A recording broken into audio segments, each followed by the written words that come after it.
یہ سورت احزاب ہے، یہ قرآن کریم کا مترجم ہے، یہ مدینہ شریف کا مترجم قرآن شریف فاہدہ کشت کا مدینہ پاک سے مترجم لکھا تو دا پڑھی یا ایہا النبی انا ارسلناک شاہدا ومبشرا ونذیرا، اے نبی یقیناً ہم نے ہی آپ کو رسول بنا کر گواہیاں دینے والا، خوشخبری سنانے والا، آگاہ کرنے والا بھیجا ہے، وداعیا الی اللہ باذنہ وسراجا منیرا، اور اللہ کے حکم سے اس کی طرف بلانے والا اور روشن چراغ۔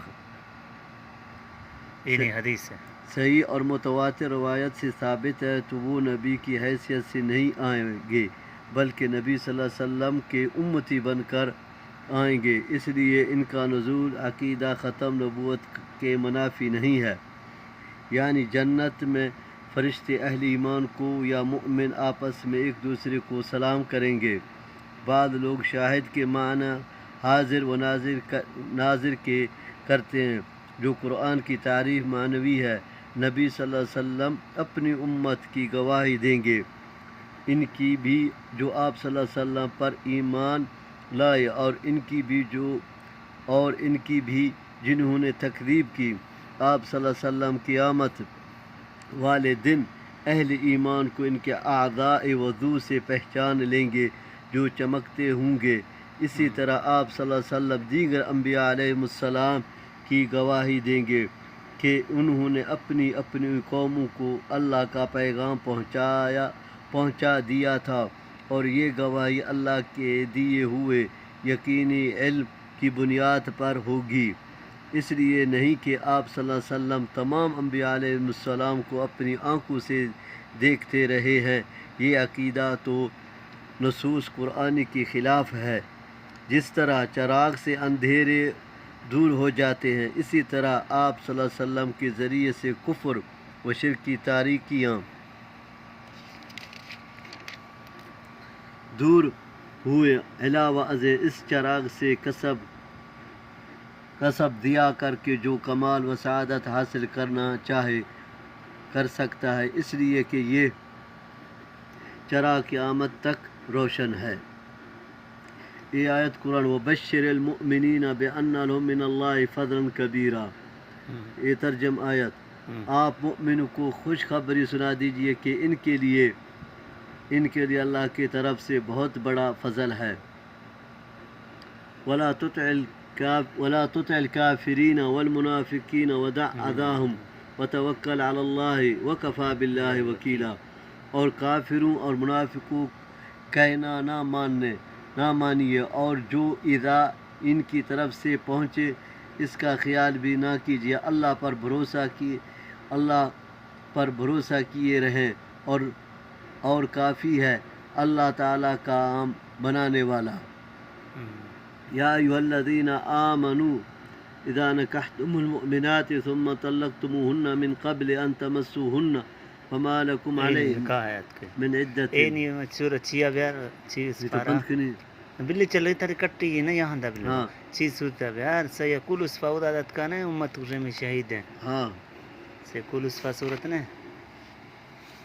امت شہید ہیں، امت وسطا۔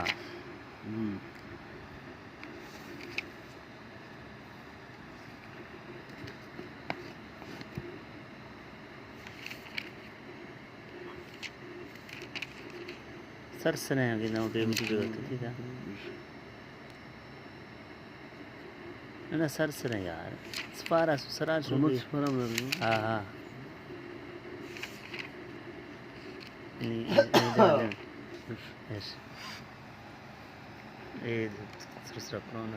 سيقول السفهاء من الناس ما ولاهم عن قبلتهم التي كانوا عليها قل لله المشرق والمغرب يهدي من يشاء إلى صراط مستقيم۔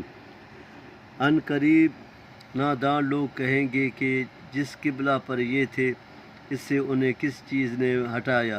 آپ کہہ دیجئے کہ مشرق و مغرب کا مالک اللہ تعالیٰ ہی ہے، وہ جس سے چاہے سیدھے راہ کی ہدایت کر دے۔ وَكَذَلِكَ جَعَلْنَاكُمْ أُمَّةً وَسَطًا لِتَكُونُوا شُهَدَاءَ عَلَى النَّاسِ وَيَكُونَ الرَّسُولُ عَلَيْكُمْ شَهِيدًا۔ ويكون الرسول عليكم شهيدا وما جعلنا القبلة التي كنت عليها إلا لنعلم من يتبع الرسول ممن ينقلب على عقبيه وإن كانت لكبيرة إلا على الذين هدى الله وما كان الله ليضيع ایمانکم ان اللہ بالناس لرؤوف الرحیم. ہم نے اس طرح تمہیں عادل امت بنایا ہے تاکہ یہ ترجمہ ہم نے اسی طرح تمہیں عادل امت بنایا ہے تاکہ تم لوگوں پر گواہ ہو جاؤ اور رسول اللہ علیہ وسلم تم پر گواہ ہو جائیں.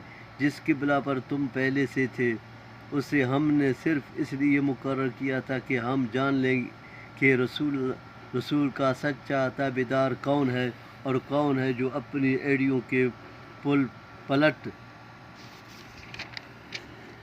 پلٹ جاتا ہے.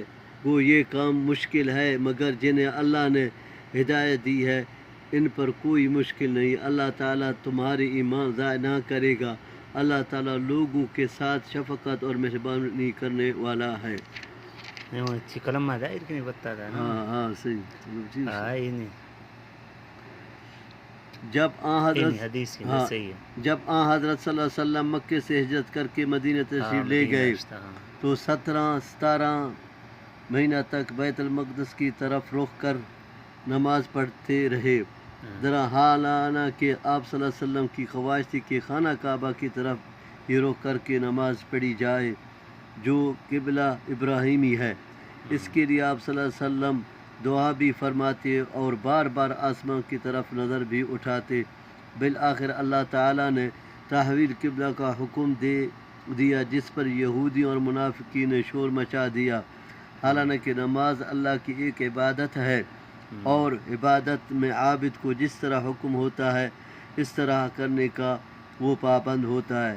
اس لیے جس طرف اللہ نے رخ پھیر دیا اس طرف پھر جانا ضروری تھا. علاوہ ازیں جس اللہ کی عبادت کرنی ہے مشرق مغرب ساری چھت اس کی ہے. اس لیے چھتوں کی کوئی اہمیت نہیں. ہر چھت میں اللہ تعالیٰ کی عبادت ہو سکتی ہے بشرطے کہ اس چھت کو اختیار کرنے کا حکم اللہ نے دیا ہو. تحویل قبلہ کا یہ حکم نماز عصر کے وقت آیا اور عصر کی نماز خانہ کعبہ کی طرف رخ کر کے پڑھی گئی.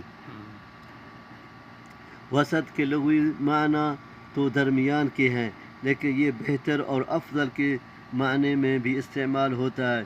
یہاں اس معنی میں اس کا استعمال ہوا ہے یعنی جس طرح تم میں سب سے بہتر قبلہ عطا کیا گیا ہے اسی طرح تم سب سے افضل امت بھی بنایا گیا ہے. اور مقصد اس کا یہ ہے کہ تم لوگوں پر گواہی دو جیسا کہ دوسرے مقام پر ہے لیکون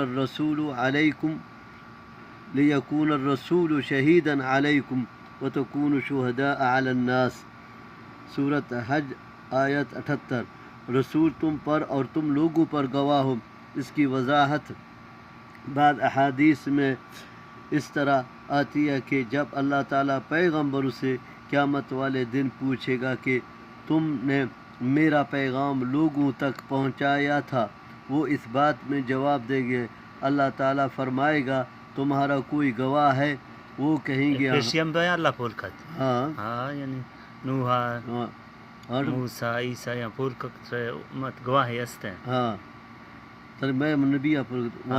وہ کہیں گے ہاں محمد صلی اللہ علیہ وسلم اور ان کی امت چنانچہ یہ امت گواہی دے گی.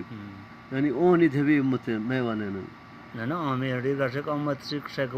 تعالیٰ گواہ استے نبیاں گواہ استے محمد ہے کہ محمد امت ہیں ما قرآن اشک تک پیش نوح تھی امتا گشتا ہودا تھی امتا گشتا صالحہ تھی امتا گشتا ماجد قرآن اشک تک واقعی ہاں تھی امتا گشتا چیمن تھے نا اللہ اس کا عذاب پڑتا. اس لیے اس کا ترجمہ عادل بھی کیا گیا ہے. ابن کثیر ایک معنی وسط کے اعتدال کی بھی کیے گئے ہیں یعنی امت معتدل یعنی افراط و تفریط سے پاک. یہ اسلامی کی تعلیمات کے اعتبار سے ہے کہ اس میں اعتدال ہے افراط و تفریط نہیں. تفریط ہے افراط تفریط نہیں امت وسط ہر چیزاں منو مچکو حرف چکن پیشی انبیاء قرآن تورات انجیل حرف کتا انہیں منسانا. یہ تحویل قبلہ کی ایک غرض بیان کی گئی ہے. مؤمنین صادقین تو رسول اللہ صلی اللہ علیہ وسلم کی اشارہ آبرو کے منتظر رہا کرتے تھے، اس لیے ان کے لیے تو ادھر سے ادھر پھر جانا کوئی مشکل معاملہ نہ تھا، بلکہ ایک مقام پر تو عین نماز کی حالت میں جب کہ وہ رکوع میں تھے یہ حکم پہنچا تو انہوں نے رکوع ہی میں اپنا رخ خانہ کعبہ کی طرف پھیر لیا. یہ مسجد قبلتین یعنی وہ مدینہ والا وہ مسجد جس میں ایک نماز دو قبلوں کی طرف رخ کر کے پڑھی گئی کہلاتی ہے. اور ایسا ہی واقعہ مسجد قباء میں بھی ہوا. لنعلم تاکہ ہم جان لیں، اللہ کو تو پہلے بھی علم تھا، اس کا مطلب ہے تاکہ ہم اہل یقین کو اہل شک سے علیحدہ کر دیں، تاکہ لوگوں کے سامنے بھی دونوں قسم کے لوگ واضح ہو جائیں. فتح القریب. بعد صحابہ رضی اللہ کے ذہن میں یہ اشکال پیدا ہوا کہ جو صحابہ رضی اللہ بیت المقدس کی طرف سے رک کر کے نماز پڑھنے کے زمانے میں فوت ہو چکے تھے، یا ہم جتنے عرصے اس طرف رک کر کے نماز پڑھتے رہے ہیں یہ ضائع ہو گئے، یا شاید ان کا ثواب نہیں ملے گا. اللہ تعالیٰ نے فرمایا یہ نمازیں ضائع نہیں ہوں گی، تمہیں پورا ثواب ملے گا. یہاں نماز کو ایمان سے تعبیر کر کے یہ واضح کر دیا کہ نماز کے بغیر ایمان کی کوئی حیثیت نہیں. ایمان تب ہی معتبر ہے جب نماز اور دیگر احکام الہی کی پابندی ہوگی. اہل کتاب کے مختلف صحیفوں میں خانہ کعبہ کے قبلہ آخر الانبیاء ہونے کے واضح اشارت موجود ہے، اس لیے اس کا برحق ہونا انہیں یقینی طور پر معلوم تھا، مگر ان کا نسلی غرور و حسد قبول حق میں رکاوٹ بن گیا. حسد کتا داویش تی بریولی ملا چون چیشا بروچ رسول سلام کسن اشتی هرندا نازن ایدا مشن هازن چه قیامت روشا گواہی دا امتش گواہی دا ایدا ماینا وی ہیں گرانیاں اللہ ہدایت کا کل ملا چیو دی بندی رمشا حاضر ناظر چیرا رسول سلام جنگ کا گونا مکی صورتاں سے فرق ہیں، مدنی صورتاں فرق ہیں.